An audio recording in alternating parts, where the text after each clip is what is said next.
2027 की लड़ाई का बिगुल, सपा ने बनाई आंदोलन की रणनीति। मुजफ्फरनगर समाजवादी पार्टी ने वर्ष 2027 के विधानसभा चुनावों को लेकर अपनी राजनीतिक गतिविधियों को तेज करने का संकेत देते हुए जनहित के मुद्दों पर बड़े आंदोलन की रणनीति तैयार की है। जिला कार्यालय पर आयोजित सपा की मासिक बैठक में संगठन विस्तार, जन समस्याओं और आगामी राजनीतिक संघर्ष को लेकर गंभीर मंथन किया गया। बैठक की अध्यक्षता जिलाध्यक्ष जिया चौधरी ने की, जबकि संचालन जिला कोषाध्यक्ष धर्मेंद्र सिंह नीटू ने किया। बैठक में कार्यकर्ताओं को संबोधित करते हुए जिलाध्यक्ष जिया चौधरी ने कहा कि समाजवादी पार्टी अब जनता से जुड़े मुद्दों को लेकर सड़क से सदन तक संघर्ष करने की तैयारी में है। उन्होंने राष्ट्रीय अध्यक्ष अखिलेश यादव का संदेश कार्यकर्ताओं तक पहुंचाते हुए कहा कि भाजपा सरकार जनता का विश्वास खो चुकी है और केवल नफरत की राजनीति के सहारे सत्ता में बनी रहने का प्रयास कर रही है। उन्होंने आरोप लगाया कि प्रदेश और देश में बढ़ती महंगाई, बेरोजगारी, शिक्षा व्यवस्था की बदहाली, नौकरी में अवसरों की कमी तथा आरक्षण से जुड़े मुद्दों पर सरकार पूरी तरह विफल साबित हुई है। लगातार हो रही पेपर लीक के मामलों ने लाखों युवाओं के भविष्य को संकट में डाल दिया है। युवा वर्ग सरकार की नीतियों से निराश और आक्रोशित है। जिया चौधरी ने कहा कि किसान अपनी फसलों का उचित मूल्य न मिलने से परेशान हैं, मजदूरों के सामने रोजगार का संकट है और महिलाओं की सुरक्षा तथा सम्मान को लेकर भी गंभीर सवाल खड़े हो रहे हैं। ऐसे हालात में समाजवादी पार्टी जनता की आवाज बनकर संघर्ष करेगी और जन विरोधी नीतियों के खिलाफ व्यापक आंदोलन चलाएगी। उन्होंने विश्वास जताया कि वर्ष 2027 में प्रदेश में समाजवादी पार्टी की सरकार बनने पर व्यवस्था में व्यापक सुधार किए जाएंगे और जनता को राहत मिलेगी। बैठक में समाजवादी शिक्षक सभा की प्रदेश उपाध्यक्ष सत्येंद्र पाल ने कहा कि पिछड़े, दलित और अल्पसंख्यक वर्गों को उनका संवैधानिक अधिकार, सम्मान और हिस्सेदारी दिलाने के लिए समाजवादी विचारधारा की सरकार जरूरी है। उन्होंने कहा कि पीडीए समाज के अधिकारों की रक्षा के लिए पार्टी पूरी ताकत से संघर्ष कर रही है और कार्यकर्ताओं को गांव-गांव तक पार्टी की नीतियां पहुंचानी होंगी। जिला मीडिया प्रभारी साजिद हसन और सपा नेत्री डॉक्टर मोनिका सिंह ने भी अपने संबोधन में कहा कि समाज की वंचित वर्गों की आवाज को मजबूत करने और सामाजिक न्याय की लड़ाई को आगे बढ़ाने के लिए कार्यकर्ताओं को एकजुट होकर काम करना होगा। उन्होंने संगठन को बूथ स्तर तक मजबूत करने पर जोर दिया। बैठक के दौरान शोक प्रस्ताव भी पारित किया गया। खतौली विधानसभा अध्यक्ष सत्यदेव शर्मा की पत्नी के इकलौते भाई सपा नेता रामपाल सिंह पाल की बहनोई तथा सपा नेता अनीश निर्वाल की ताऊजी की आकस्मिक निधन पर गहरा दुख व्यक्त किया गया। उपस्थित पदाधिकारियों और कार्यकर्ताओं ने 2 मिनट का मौन रखकर दिवंगत आत्मा की शांति के लिए श्रद्धांजलि अर्पित की तथा शोक संतप्त परिवारों के प्रति संवेदना व्यक्त की। बैठक में पूर्व जिलाध्यक्ष श्यामलाल मच्छी सैनी, पूर्व लोकसभा प्रत्याशी जसवीर वाल्मीकि, तहसीन मंसूरी, सादिक चौहान, राशिद मलिक, पूजा अनिल अंबेडकर, लोकेंद्र कुमार सिमरथी, अतहर हसन खान, चौधरी ओमपाल सिंह, डॉक्टर मोनिका सिंह सहित बड़ी संख्या में पार्टी पदाधिकारी और कार्यकर्ता मौजूद रही। बैठक में संगठन को मजबूत करने और आगामी राजनीतिक संघर्ष को लेकर कई महत्वपूर्ण निर्णयों पर भी चर्चा की गई। महंगाई, बेरोजगारी, पेपर लीक और किसानों की समस्याओं जैसे मुद्दों पर समाजवादी पार्टी जनता के साथ खड़ी है। इन सवालों पर बड़ा जन आंदोलन चलाया जाएगा और 2027 में सपा सरकार बनाकर व्यवस्था में बदलाव किया जाएगा। पीडीए समाज के अधिकार, सम्मान और हिस्सेदारी की रक्षा के लिए समाजवादी सरकार जरूरी है। कार्यकर्ताओं को सामाजिक न्याय की लड़ाई को और मजबूत करना होगा। मासिक बैठक में पार्टी के सभी जो हमारी जिला कार्यकारिणी के साथी हैं, उनके साथ आने वाले 1 महीने में पार्टी किन प्रोग्रामों पर काम करेगी उसका मंथन हुआ है। और आदरणीय राष्ट्रीय अध्यक्ष जी ने अभी जिला अध्यक्षों के साथ मंथन किया था लखनऊ के अंदर आगे की रणनीति को लेकर। उससे भी पार्टी के कार्यकारिणी के साथी विधानसभा अध्यक्षों को सबको उसको जानकारी दी गई है कि आने वाले माह में हमें क्या काम करना है। दूसरी तरफ एसआईआर में फर्जीवाड़ा हम लोगों ने पकड़ा है।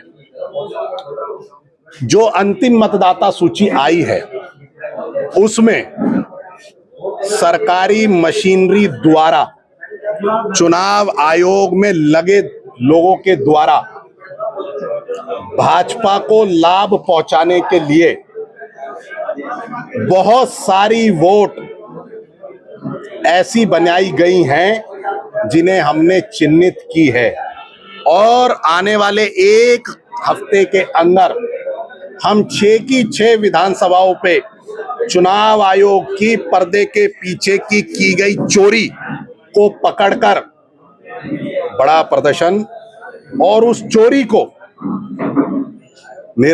जिला निर्वाचन अधिकारी महोदय के समक्ष मैं सबूत के रखेंगे। इस पर पार्टी के सभी साथियों का मंथन और होमवर्क हो रहा है और चल रहा है।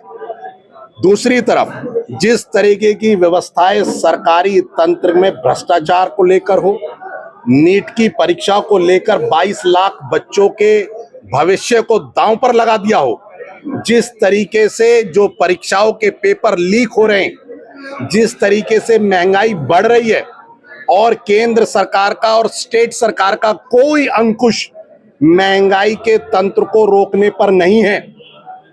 गैस के दाम लगातार बढ़ाए जा रहे हैं, डीजल पेट्रोल कहां से कहां ले जाया जा रहा है। सिर्फ उसके पीछे मोदी सरकार जो राष्ट्रभक्ति की बात करती है, अगर लोग महंगाई से और भ्रष्ट तंत्र से लगातार मर रहे हैं, उनके लिए लगातार पार्टी आंदोलन कर रही है और जिले में भी एक बड़ा आंदोलन करने की रूपरेखा आज तैयार की गई है। दिल्ली में कांग्रेस पार्टी की तरफ से बड़ा प्रदर्शन किया जा रहा है, शिक्षा के मुद्दे पर बहुत ज्यादा भीड़ जुटा दी गई है, क्या कहेंगे? देखिए, युवाओं के जिस तरीके से उत्पीड़न हो रहा है और देश के अंदर अकाउंटेबिलिटी नहीं थी। जब पिछली गवर्नमेंटें थी बीजेपी के अलावा जो देश में सरकारें रहीं, अगर कहीं कोई आरोप लगता था किसी केंद्रीय मंत्री पर, रेल दुर्घटना हो जाती थी तो रेल मंत्री का इस्तीफा मांगते थे ये लोग। और देश में परंपरा रही, जिस मंत्रालय के तहत वो घटना घटी या मंत्रालय से चूक हुई, उसके मंत्री ने इस्तीफा दिया। धर्मेंद्र प्रधान किस बात का इस्तीफा नहीं दे रहे? शिक्षा में इतना बड़ा घोटाला, 22 लाख लोगों की जिंदगी। एक छोटी बहन ने पत्र लिख के सुसाइड कर लिया कि मैं दोबारा अपनी मेहनत जो मैंने की थी वो जाया हो गई और मैं दोबारा कॉपी लिखने में सक्षम नहीं हूं पिताजी, मैं इस दुनिया को छोड़ के जा रही हूं। ये पीड़ा नहीं दिखाई देती है? सरकार का तंत्र कितना कमजोर हो गया कि प्रधानमंत्री को आगे आना पड़ा अपने लोगों के, अपने भ्रष्ट तंत्र मंत्रालयों को छुपाने के लिए कि मैं हवाई जहाज से प्रश्न पत्र पहुंचूंगा। हवाई जहाज तो बाद में आएगा, पहले तो वो छपते हैं, वहीं से तो पेपर लीक होता है, हवाई जहाज तो बाद में लाओगे। तो इस तरीके से देश के अंदर क्या हो रहा है? अभी परसों 15 लाख हजार करोड़ का घोटाला पकड़ा। वो किसके मित्र हैं? आदरणीय मोदी जी के मित्र हैं, बचपन के साथी, गुजरात के। 15 लाख हजार करोड़ मायने रखते हैं, कोई संख्या भी नहीं बता सकता कितने पैसे होते हैं देश के अंदर। और दूसरी तरफ अकाउंटेबिलिटी नहीं है, कोई जवाबदेही नहीं है। जब जवाब की बात आती है, जब जवाब देने की बात आती है, मंदिर मस्जिद, हिंदू मुसलमान, जब इनसे काम नहीं चलता, जातीय द्वेष ये आगे कर देते हैं। आप सरकार चला रहे हैं, जवाब आपको देना है, वो जवाब मांगते हैं विपक्ष से। एक प्रदेश का मंत्री कहने लगे जी जो चुनाव नहीं हो रहे पंचायत के, वो अखिलेश जी की वजह से नहीं हो रहे। वे भाई, सरकार तुम्हारी, चुनाव से तुम भाग रहे हो, तुम्हारा तंत्र नहीं है चुनाव में, तुम्हें पता है तुम हारने वाले हो 24 की तरह, 27 में भी हारोगे, इसलिए तो चुनाव से भागता कौन है? हमें तो चुनाव, पंचायत चुनाव अब कराओ, विधानसभा चुनाव जब मर्जी हो जब कराओ। समाजवादी पार्टी सारे चुनावों को प्रत्येक दिन फेस करने के लिए तैयार है। ऐसा आज मासिक बैठक की गई है, किस तरह की चर्चा हुई है? आज मासिक बैठक जो है, इस सबसे मेन तो यही है कि जो SIR के बाद जो वोट छूटी हुई है, जो अब तक नहीं बनी है, सभी समाजवादी साथियों से आह्वान किया गया है कि एक साथ मिलकर वे किसी भी वर्ग, किसी भी धर्म, किसी भी समुदाय की वोट बढ़वाने का काम है। कोई भी वोट छूटे ना, और उसके लिए पूर्णतया जो है पूरी समाजवादी कमेटी जिले की जो है पूरी कार्यबद्ध है और उस पर कार्य करने की जो है आह्वान किया गया। पार्टी का शिक्षक पद आपका बड़ी जिम्मेदारी है और आज कांग्रेस पार्टी की तरफ से दिल्ली में जंतर मंतर में बड़ा प्रदर्शन किया जा रहा है शिक्षा के मुद्दे को लेकर, क्या कहेंगे? देखिए, वास्तव में जितना नेटवर्किंग कांग्रेस पार्टी ने सोशल मीडिया पर दिखाया है, उसका 5-10% भी अगर धरातल पर आ जाए तो ये भाजपा कहीं दिखाई नहीं देगी। आने वाले जो युवा पीढ़ी है, बहुत मतलब जो परीक्षा, ऐसी कौन सी परीक्षा है जो लीक नहीं हो रही? हर जगह का लोगों के पास ऑफर चल रहा है, बताओ उस पेपर में काम करा दे, उस पेपर में काम करा दे। इतना बुरा हाल जो है कि युवा जो है हताश है। और ये युवाओं का आक्रोश वास्तव में अगर धरातल पर 10% भी दिखाई दिया सोशल नेटवर्किंग के मुकाबले, तो ये भाजपा जो है जड़ से साफ हो जाएगी आने वाले टाइम। नीट परीक्षा का बड़ा भारी नुकसान हुआ है, कई बच्चों ने आत्महत्या तक कर ली। बिल्कुल, बहुत सारे लोग ऐसे हैं जो बच्चे जो है आत्महत्या को मजबूर हो गए। क्या करें, जब पिता जो है पैसे दे के, ब्याज पे पैसे दे के जो है तैयारी करवा रहा है और बच्चों का टेस्ट नहीं हो पा रहा है, फिर दोबारा तो मन जो है व्यतीत हो ही जाता है बच्चों का। कहाँ से पैसा लाए, कैसे कैसे बच्चों को तैयारी करा रहे। ये जनता की पीड़ा जो है वास्तव में जो है देखने को मिलेगी आपको। पहला गुस्सा 2027 में और 29 में पर्दा बिल्कुल इनका जो है साफ हो जाएगा। ठीक।